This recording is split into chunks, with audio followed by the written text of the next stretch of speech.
Forecasters still expecting that surge from Florida up through Georgia and the Carolina coast. NBC Sarah Rosario covering it for us. She's in Daytona Beach. Sarah.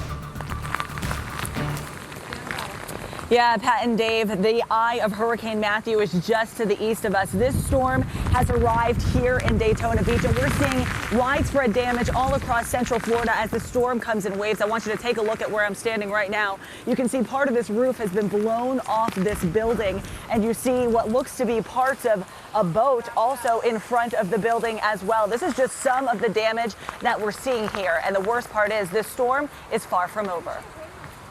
Sunrise, but no slowdown in Hurricane Matthew's assault on the Sunshine State. Let's remember, the storm has only passed half our state, so this is not over. The eye expected to move dangerously close to shore as the storm marches northward along Florida's east coast, bringing the heaviest rain at high tide and raising the risk and fears of catastrophic storm surge. We are very concerned about storm surge, and the worst effects are still likely to come. Overnight, Hurricane Matthew battered Florida, the massive storm bringing damaging winds and drenching rain, somewhat lessened with the eye remaining well offshore. Still, at times, wind gusts were so strong, first responders had to get themselves to safety. Power lines ripped from their poles across the region, transformers exploding, leaving hundreds of thousands without power. Meantime, many are riding out the storm in shelters, hundreds of pets housed with their owners, still unsure when they'll be able to go home.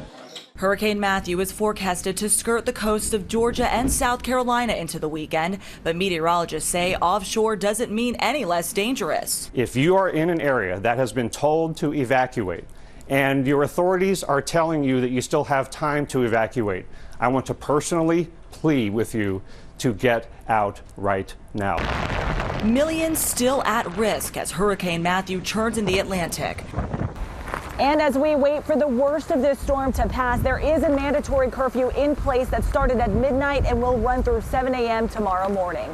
Reporting in Daytona Beach, Sarah Rosario, Pat and Dave, back to you. All right, Sarah Rosario, thank you.